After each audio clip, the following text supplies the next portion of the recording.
Hey guys, what's up? This is iPiano, and I'm starting yet another game series.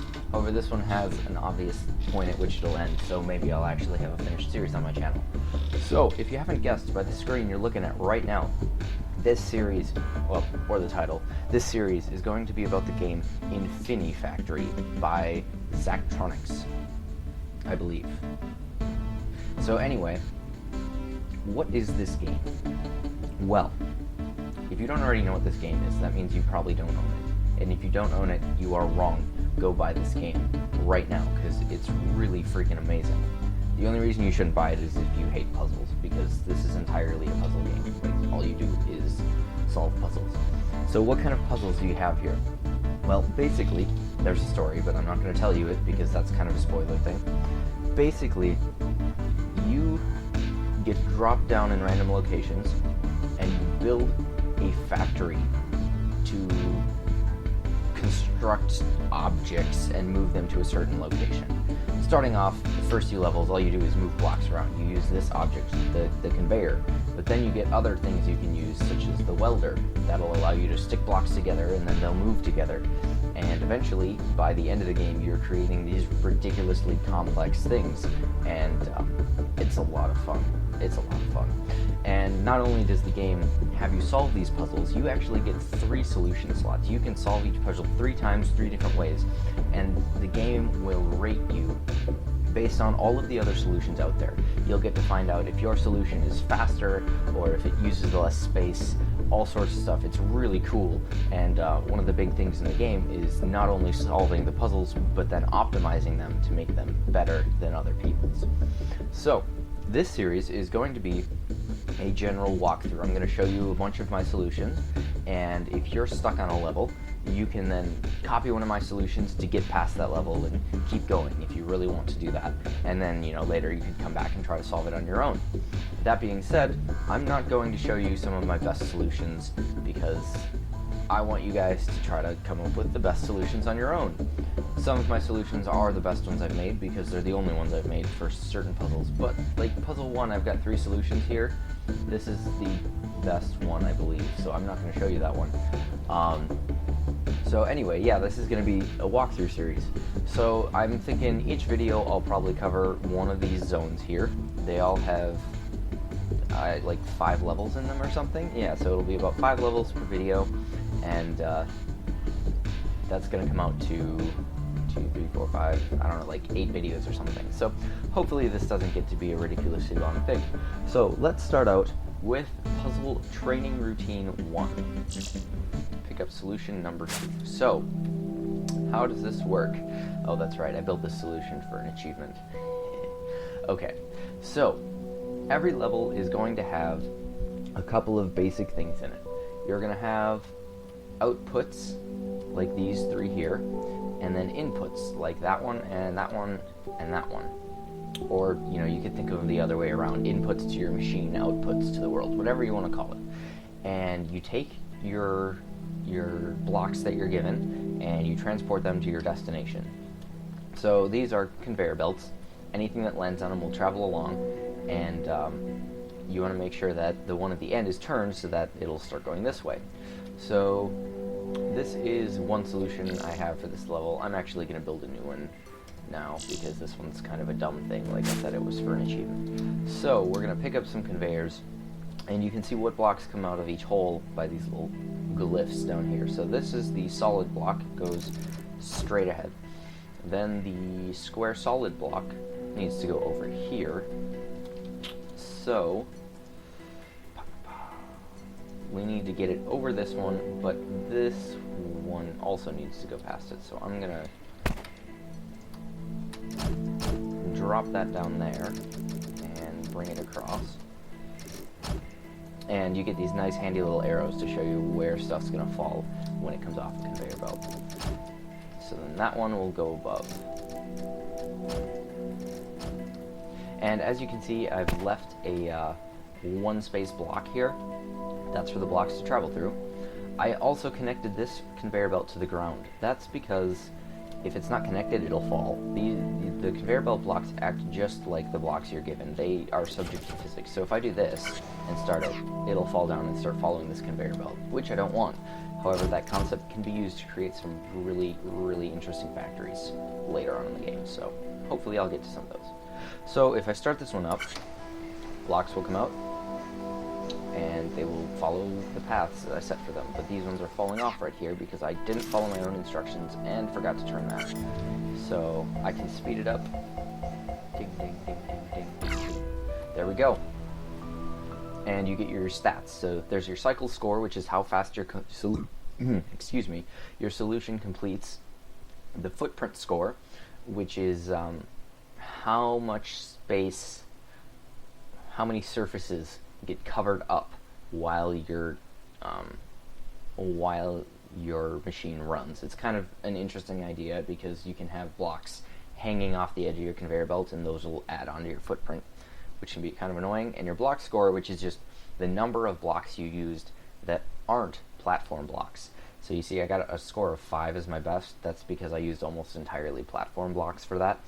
I had almost as many blocks here, but the platform blocks don't count for your block score, so you can lower it that way. So that's level 1. Let's go on to level 2. Solution number 3. So this level is the introduction of the welder. And how the welder works is when 2 blocks, you put welders next to each other like this. And you can put a welder. Basically, they need to have 2 adjacent blocks in front of them that are connected. So this one is in front of that one, and that one's in front of that one, and they're connected, so you get this beam of light. I could put one here, and you've got 2 adjacent blocks there. There's also the vertical welder, so I could put that right there, and then I've got 2 adjacent blocks there. So you can build some pretty interesting stuff using the welders. And basically how the welder works is if 2 blocks get welded together, they will then travel together as if they're 1 block for the rest of the time. So you can have one of them on a conveyor belt and the other one hanging off, and they'll travel around. So how this level works is you get the solid black blocks over here and the solid gray blocks over here, and you need to weld them together into that order. So basically, oh, this is one of my examples that used all of the blocks. Actually, I think, yeah. So for this one, I'm just gonna bring this block over here.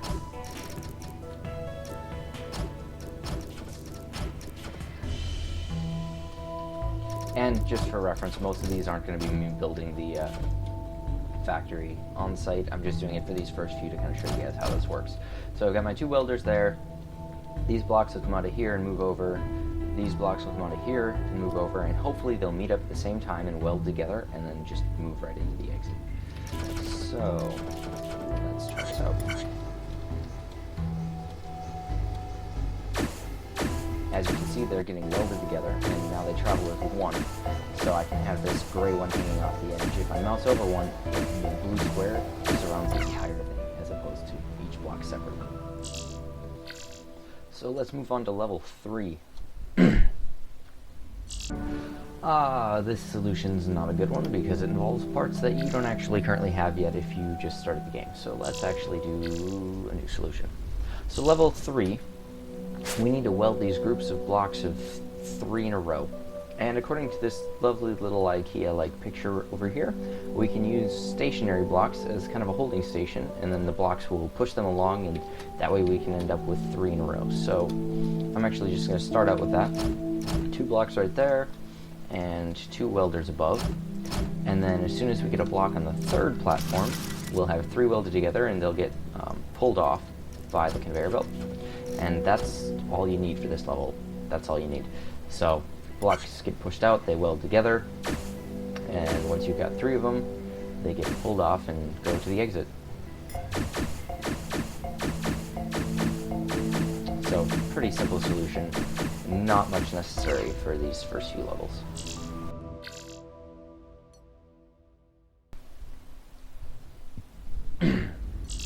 So level number 4, I have a lot of blocks. Oh, it's this one. Okay, so for this level, how did this one? Oh, that's this one. Okay, so the way this worked is, you know what? I'm gonna build a new one for you guys because that's way too unnecessarily complicated for this level. So how this works is we need to stack them vertically like this. And the gray one will come out of the top and the dark one will come out of the bottom. And I just need to make them stack up. So what I'm going to do here is put a welder like that. So a block will come out of the bottom, block will come out of the top. They'll get welded together, and another block will come out and push it off. And then I can then transport it to the exit.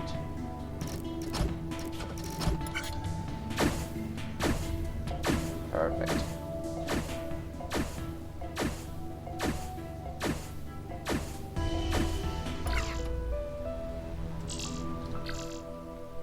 And the last level for this video, number 5. I'm just going to go ahead and see what solution number 1 looks like. Okay, that's not overly complicated. Cool. So how this works is we need to make these little L things, I guess. I don't know what to call them. So we've got 2 inputs or outputs for the dark colored block and then 1 for the gray block. So we need to weld a dark one to the gray one and then another dark one on it. So the way this is going to work is we're going to get an output from each location, and they're coming out really fast because you can adjust the speed with which things come out, and that's actually going to be slightly an issue. So I'm going to slow it down. You can use the left and right brackets to change the speed that these things come out. There we go. That flows a little better so we don't have stuff backing up. So it's set up so that this block will meet up with them perfectly, and then right at this point where this new dark block gets welded on, it's on the forward conveyor, so then it'll pull the rest of the block forward, which is kind of a useful thing you can do. Set it up so that as soon as the last block welds on, the rest of the pieces will move to where they need to be.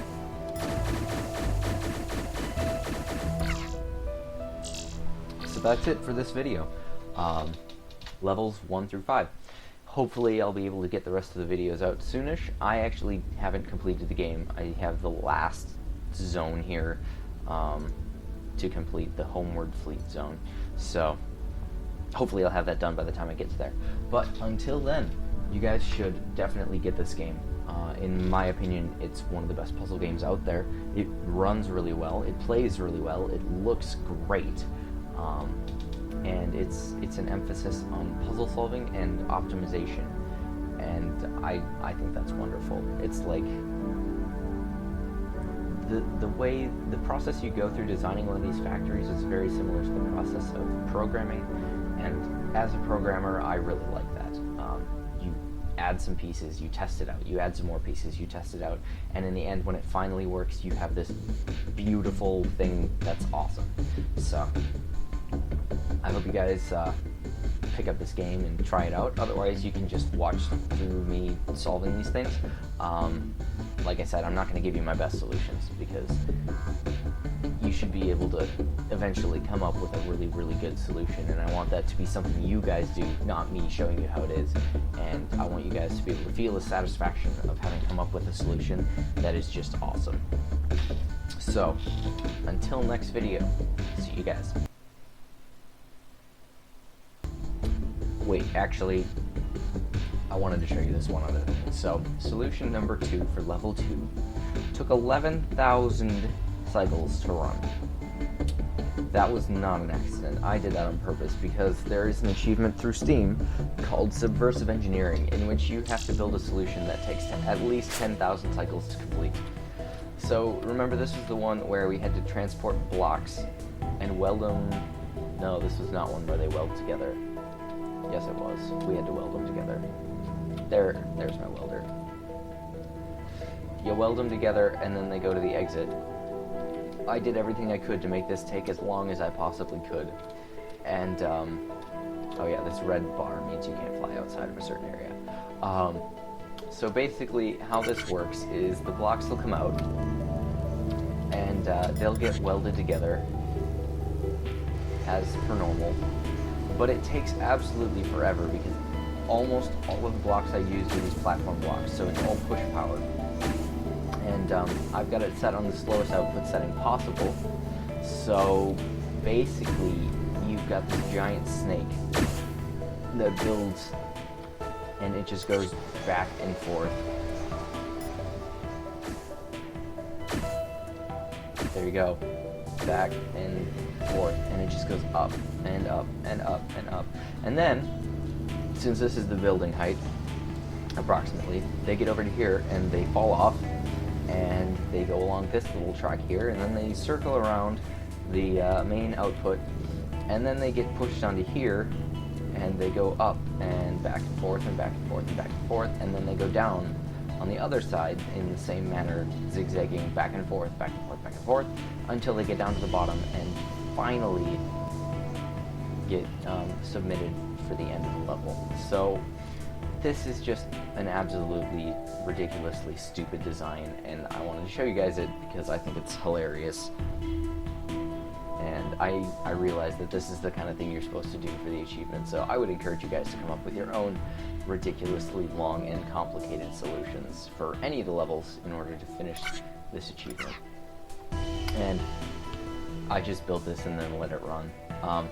When I was testing it, I obviously didn't run it as slow as possible. I put it on a speed of +1, which you can see goes a lot faster. Unfortunately, I can't run it faster than that, otherwise it would jam everything up. But still, running it with a speed of +1 is a lot better than running it with a speed of -10. And the speed, like I said before, kind of just denotes how fast things come out of the outputs. So, yeah, that's that. So anyway, see you guys next video. Hopefully I'll be covering levels 6 through 10, 5 through 10, I don't know, whichever way that works, however you want to start counting. See you guys then.